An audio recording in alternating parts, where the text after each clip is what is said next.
Good morning readers.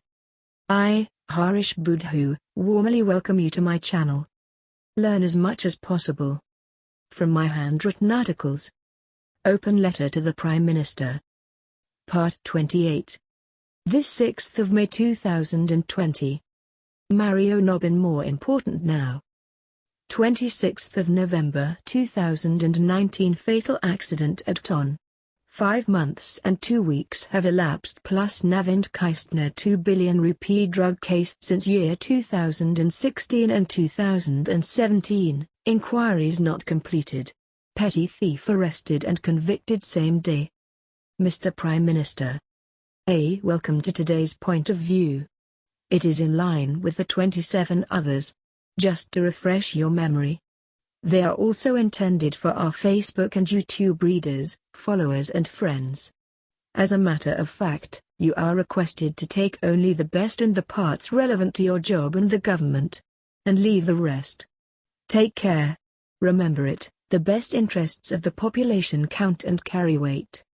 B. Now, a word of apology to our readers. We deeply regret that we could not write any article yesterday. We posted a note in the evening. We are very sorry. We feel guilty.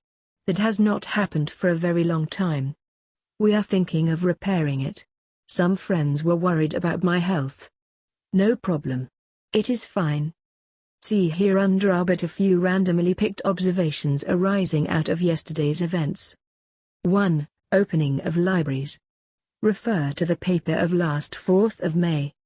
We had pleaded with you, as Prime Minister, and provided lots of simple, logical and valid reasons for allowing parents and others to buy books, and reading and writing materials. Mr. Prime Minister, now it is the time to encourage Mauritians to read in whichever language. Now is the proper time to make the nation addicted to reading. And that, not as a hobby but as an enjoyable learning process.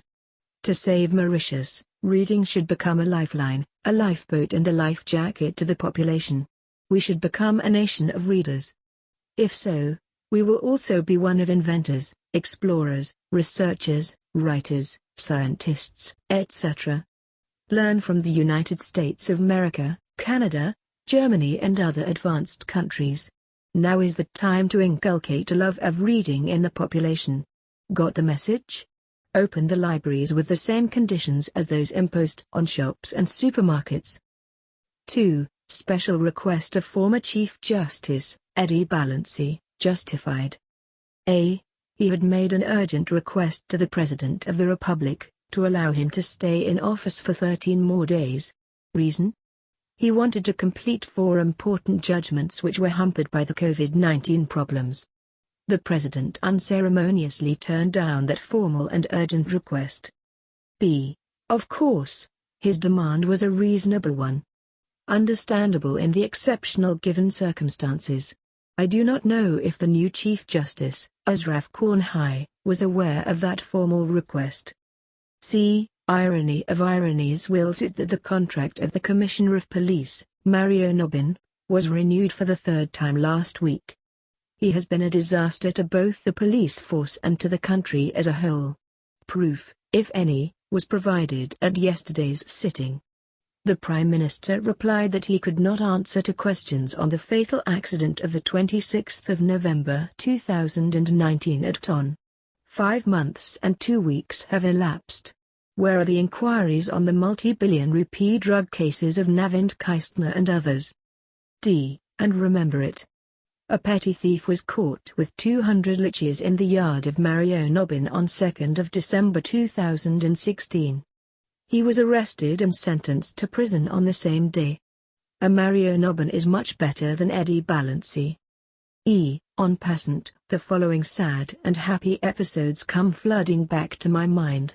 Sometime in late 1990s, I had accompanied a very old lady to the Port Mathurin police. I think she was Mrs. Lalane. She had charged attorney Rupan, now at La Reduit.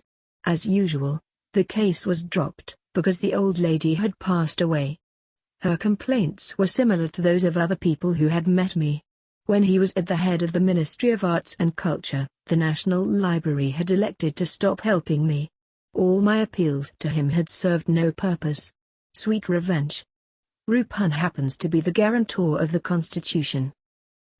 We are in January year 1989. I had convened the press to raise the alarm on passport racket. I had pressed for a commission of inquiry. I was arrested by many dozens of police officers. I was imprisoned for some 14 days. La Mauritian's editor-in-chief, Sidney Selvin, and Jacques David, journalist, were police witnesses. Eddy Balancy represented the Director of Public Prosecution's office. Jacques David denounced Selvin. His evidence was destroyed. New police witness, G. E. Narain Subhagra, had attended court proceedings some 8 times. He was compensated by Air Mauritius 400,000 rupees on the eve. Notwithstanding, I was condemned 500 rupees in fine. Anirudh Jugnauth, the then Prime Minister, was also a police witness.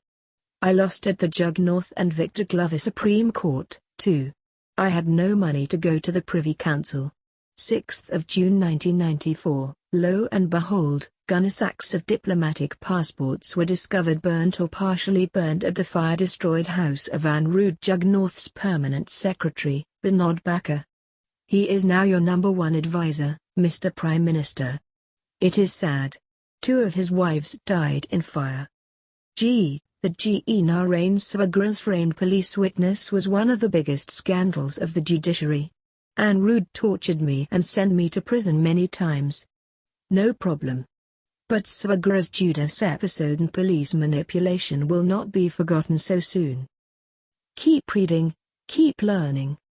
Like and subscribe for more thrilling articles. Thank you for watching.